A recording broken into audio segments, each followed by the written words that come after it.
Okay, guys, we're in our 5th installment of this cat series. We've got our Oliver pin.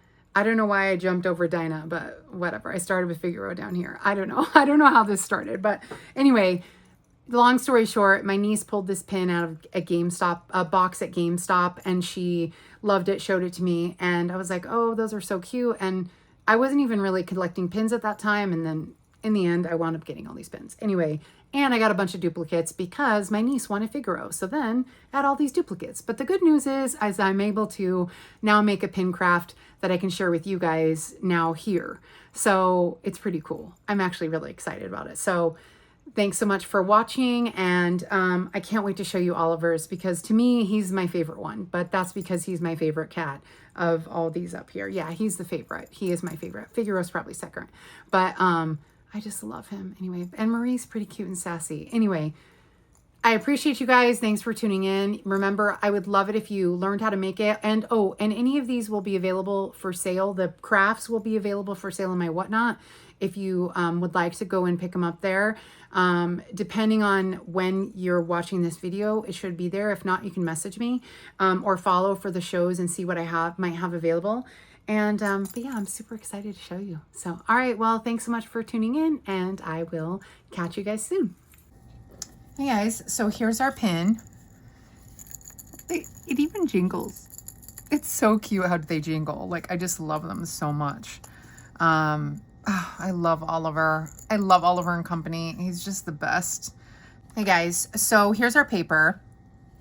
And we're going to have basic gray, 6x6 of basic gray, 5x5 of Night of Navy, and 4 3/4 by 4 3/4 of this like map paper.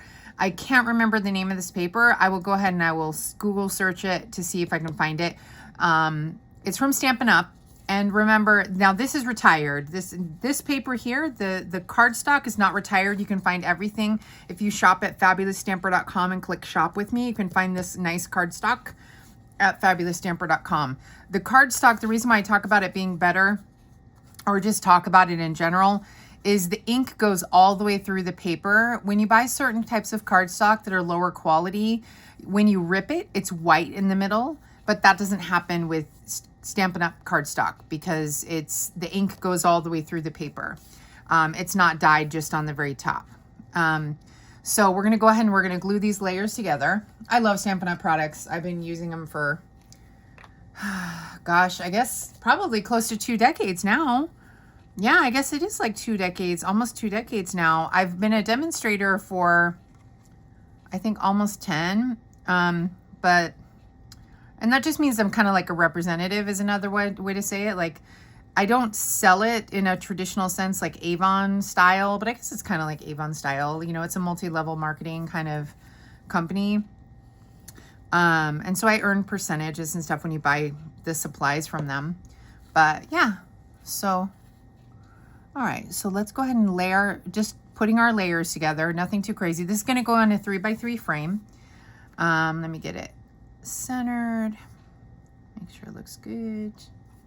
Remember, some of the sins of this part are forgiven because part of the frame is going to cover up the extra parts, sides of this. You know, part of the frame is going to cover up part of this, the edges. So if anything is a little off, you know, by a little 1/8 of an inch or something, or slightly crooked, the frame is not exactly 6x6. The frame is going to come in here like by an 1/8 or a 1/4 inch. It's going to cut off part of this. And anyway, some of the sins can be forgiven is what I'm trying to say.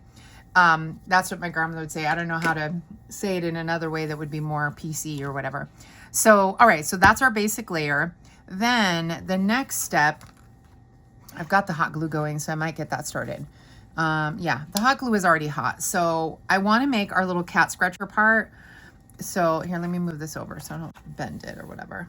So the hot glue is like hot. And so let's go ahead and get that started. So what we're going to do is we're going to go ahead and we're going to start our layer down. And we're just going to go around. I just glued it to a piece of cardstock and we're just going to wrap it around. Be careful because, well, My particular hot glue gun is very hot. It's like a super high temp hot glue gun. And so, yeah. And you can shift your twine a little. And I don't want it to come unraveled. I find that this thick twine is a little unwieldy sometimes. Oh, I got it like all over the place there. It's a little unwieldy sometimes, so I try to, ooh, I don't want it to get on the front either.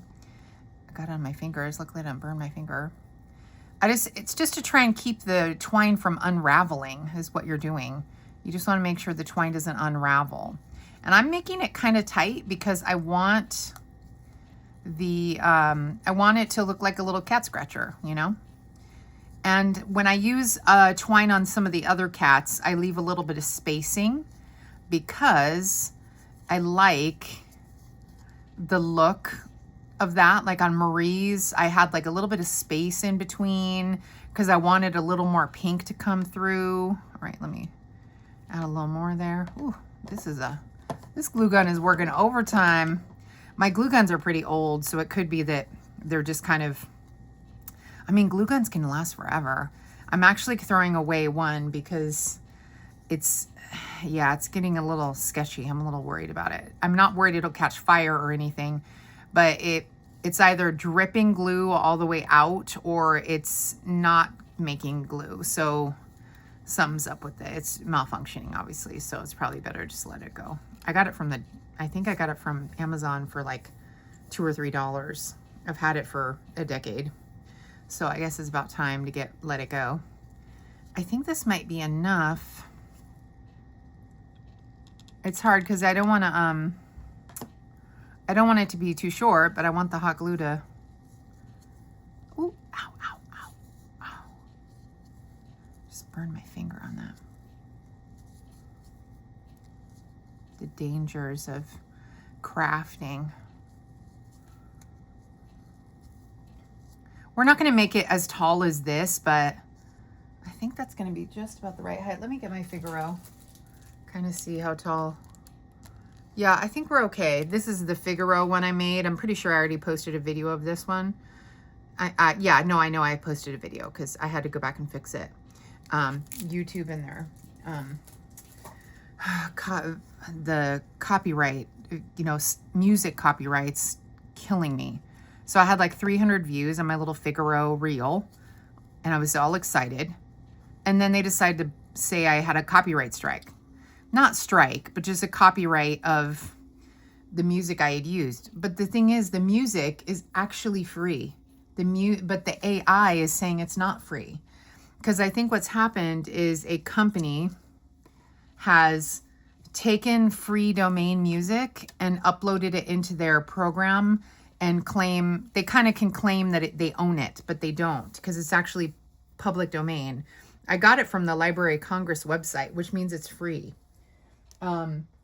That's what public domain is. You know, so like 100% free. There's no question. And for some reason, well, not for some reason, I'm pretty positive that a company, the music, a music company, you know, like that tries to give free domain music or subscriptions to that kind of thing, has falsified that because I'm going to make sure that's big enough. Okay. And because it's saying that it's not free. And I'm like, but it is. Like, I don't understand. What do you mean it's not? Because it is free. So it was just annoying. Okay, I think we'll have to cut this big piece. Okay. So what we're going to do now is I actually took some of this, and I guess we could take some of this. Yeah, we'll cut some of this off. Okay, so when I went ahead and, sorry, I'm getting ahead of myself. So in order to make the bricks, I took the brick and mortar embossing folder and I put some Cajun Craze paper inside of it and I ran it through the machine and it came out embossed like this. And then I used some a brush with some ink on it and shaded it all the same color. I'm not going to show that to you now because I've already done it, but I've done it in several videos. I did it in the Little Mermaid card video. I did it in various different videos. I've also did it in the scar video. So in order to get this nice texture and different color on there, see, this is the traditional color. But what I did was I took the brush and black ink, and I just shaded it to make it a very dirty brick.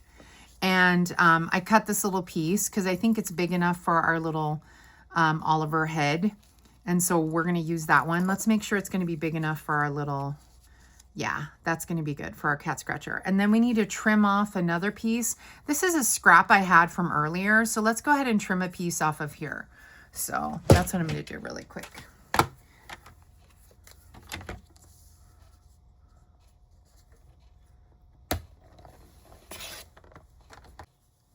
Okay, so this little scrap that I had showed you, it was, I had originally wanted to put Oliver's head in this little arch, and I changed my mind. It wasn't really what I wanted, but I'm not going to waste that paper. So I went ahead and I trimmed off because I'd also colored it. The other reason why I colored it first was because in order to make sure that the color on this one at the top matched the color down here, you want to color these all at one time and then trim your piece down. So I can make another Oliver piece with this one because I've shaded it pretty well across the whole thing so that it won't look disjointed. Because if you do them at 2 different times, you risk the idea of like one of them will be darker than the other or lighter than the other. So it's just something to think about. Just things you think about when you're crafting. You just want continuity in your design. So I think this is going to be good. Yeah. And then what we're going to do is we're going to cut a piece of cardboard that's big enough to go behind our little, a little piece of cardboard to go behind our little brick here. And it's just going to hold up Oliver's head. It's also going to hold up, let's make sure. Let me trim it a little narrower, just a little narrower. It's going to hold up the base of the brick, but it's also going to,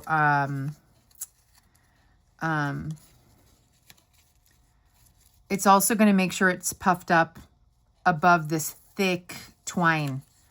And see, this twine is really thick. On some of my other projects, you'll see how I struggled a little to try and get the level just right with the twine because the twine was thinner. All right, so let's go ahead and glue this down. I was going to use some hot glue, but it's really giving me a hard time. So we'll just glue it down with regular glue. That's good too because you can adjust it a little. This is all archival safe glue as well, so I'm not worried about it damaging my pin. I mean, I'm not going to put my pin through the glue. I mean, that's not the plan. But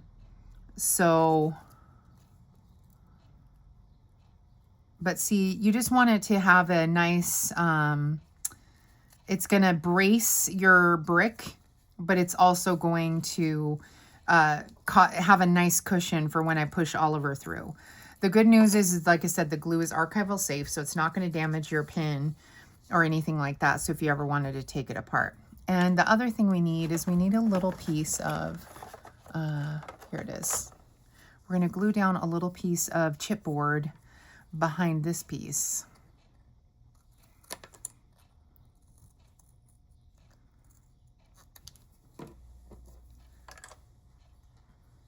All right.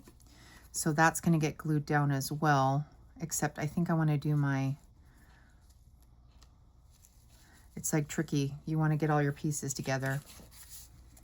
All right, so before I do that, I want to glue, we can glue this down. Let's glue this down. Oh, let's see where we want to arrange it. I really want the water to show. So, no, I guess how I had it was fine.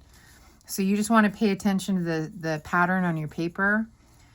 And because it was a brick, I wanted this to kind of look like a brownstone house. That's why I'm using the brick. Sorry, I'm a little disjointed in my explanations here.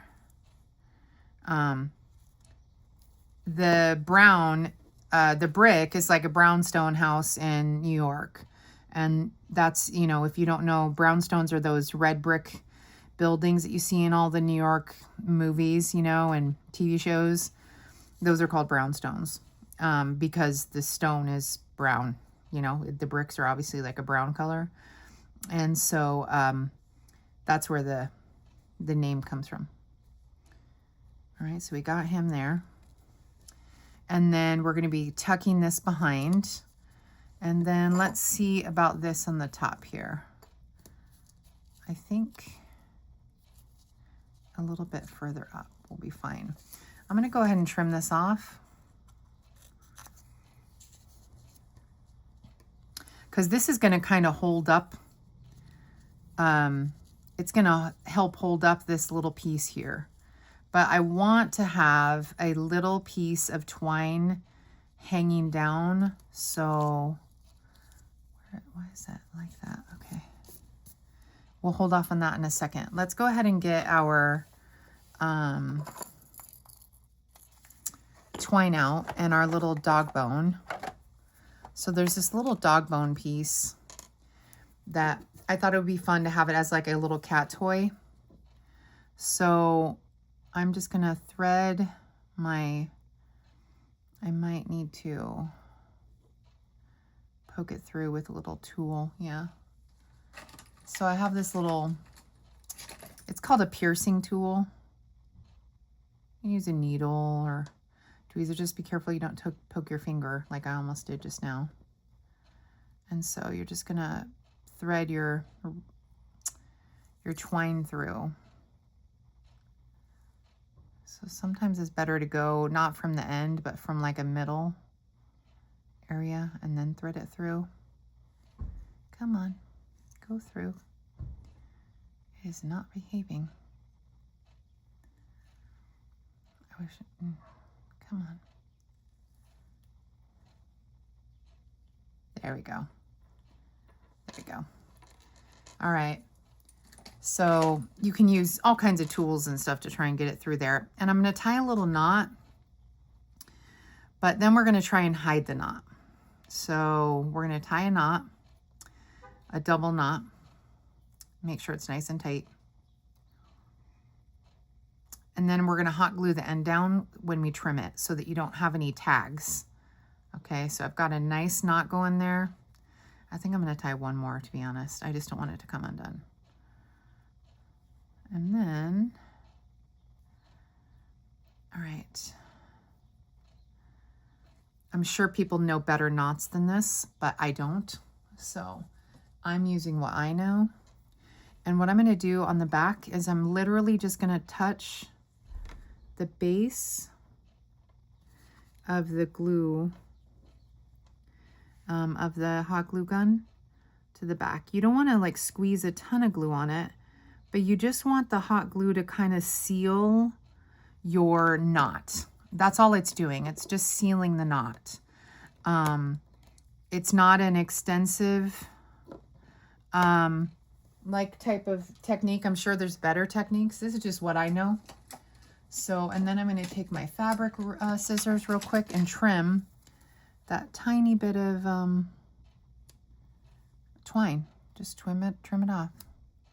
So the knot is pretty sealed now with that hot glue. So it shouldn't be going anywhere now. And, you know, I put triple knot on there, so we should be good. So it should be good. Woo!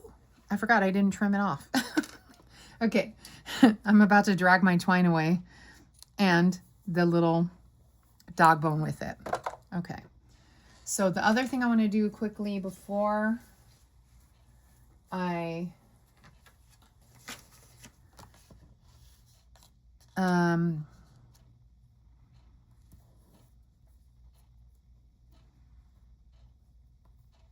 want to do a little bit of, I want to take this and make it a little silvery.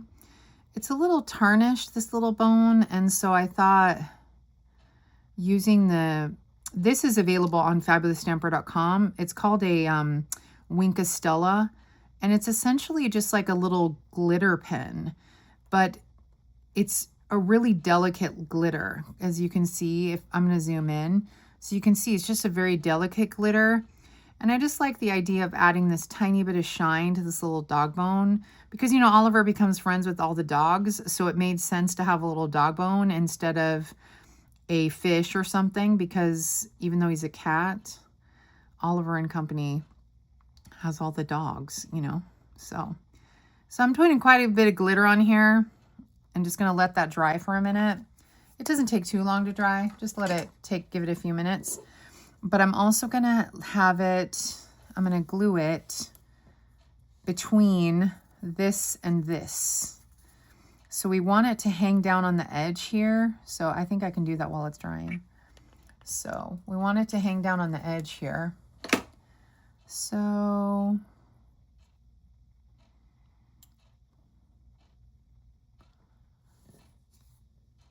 no, that's too far. We need it really near.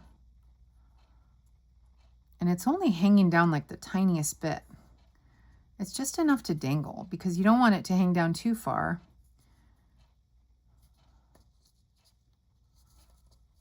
Okay. All right, I'm going to add some glue and put that down. There we go. Yeah. And then I'm going to add some more glue right here. Glue this piece down. But this, by wedging it, like sandwiching it between the cardstock and the little chipboard, actually, you know what I'm going to do? Because it's going to now raise this up. I'm going to put this piece of twine in between here so that it doesn't make it uneven, because the twine is making it bubble up a little bit. There we go. But I just wanted it sandwiched in between so it's nice and secure, and I can trim this little piece off here. Well, that's like really bad cutting, guys. Sorry. So normally I would have just tried to glue this like piece right here on top, but I wanted that brick to be nice and straight. So I kind of sabotaged myself, I guess. All right, so we'll just get 2 layers. I'm just going to cut this in half and cut it a little narrower. We don't need it to be too long, and it just needs to be tall enough to bump up our little sitting area at the top.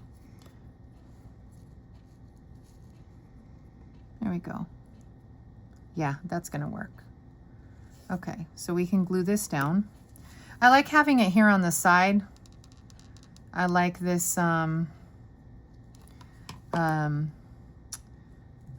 off-center look of the cat scratcher. So I scooted it down because I also have to make sure, remember, you got to make sure your shelf on the top here is going to be tall enough. So I'm scooting it down as far as I can get it down, pressing it. There we go. Then I'm going to glue this piece down. I think that's narrower. Yeah. I'm going to just glue this down.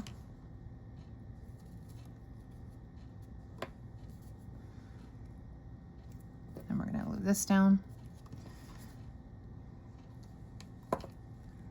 And you don't have to use hot glue. I'm just using it because it's what I have handy. You can use white glue. And I want this a little off center too.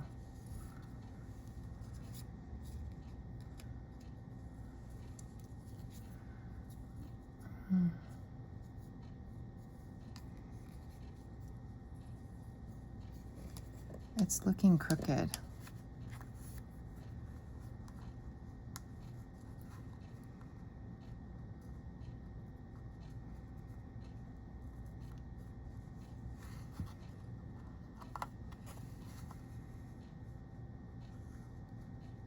No, it's okay. I'm going to put you know what? I'm going to use the white glue now because the hot glue is going to make it permanent or almost permanent. So let me go ahead and use a little bit of the white glue because this I can adjust and keep adjusting. until I get it just right. Let me make sure the dog bone is straight. Oh, good. Yeah, this will help. Okay, yeah, because I want it where it's a little off center. I don't want to even to this edge here, but I want the dog bone to be dangling, you know, because it's a toy, a cat toy. There we go. Done. Okay, there we go. So a lot of the parts of designing these things is the ingenuity of putting it together, you know. It may not seem too complicated, you know, when you watch the little reel. The reel that gets the copyright strike all the time. Oh, and I need my GoPen Pro underneath. Just to keep it from, I was going to say I have one. I don't think it's going to go all the way through. Oh, I had one right there in front of my eyes. Okay, got my GoPen Pro underneath there. My little Pinfolio. And then we're just going to center our little Oliver. We're going to punch him all the way through.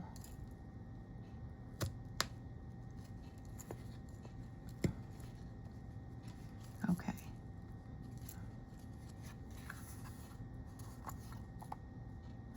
He looks good. I think a little to the left.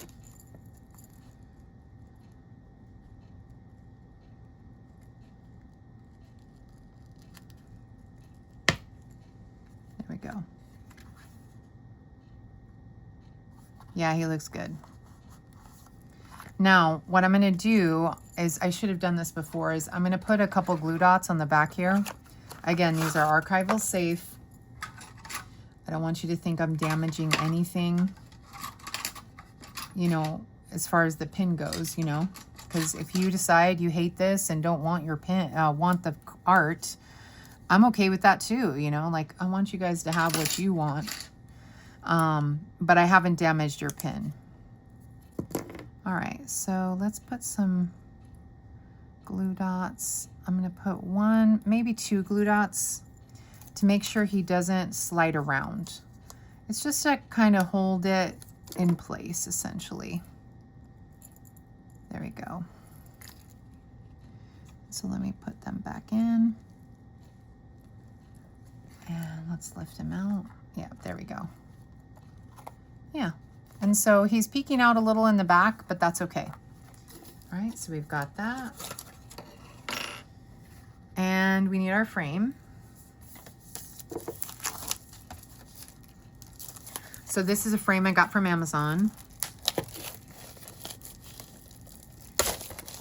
Someone told me I need to make an Amazon store so you guys can buy the same frames I use, and I'll do that soon. Just trying to learn how to do some of these things. I just like making content for you guys, you know. It's not like I just think it's fun, and it's a fun way to teach without teaching, you know. And I think I can put this layer back on. Yeah, on the cats I can. And I'm pretty sure we are back. Okay, and remember how I was saying the frame's gonna forgive a multitude of sins? It's really going to, like, I can adjust the frame and slide it. See how I can slide it around a little and get it centered? And if it's really bothering you, you can also put glue dots in the corner to hold it in place. So there is our frame. He's cute, right? I love Oliver. He's the best. So that's our little Oliver craft. Nothing else, just cuteness. So remember, I also have these for sale in my Whatnot. You can also message me and buy them. You know, if you're not on Whatnot, that's okay too. You can message me, and if I have them available, I can sell them to you. Pretty much all my crafts that I make are available for sale, because I can't keep all my crafts. My cards are always for sale, but yeah. So anyway, well, I hope you guys like this craft. Thanks for tuning in, and I appreciate you guys. Thanks for just always watching, comment, like, all the things, you know, and just thank you. Thank you in general. I just appreciate you guys. All right, have a great day. Bye.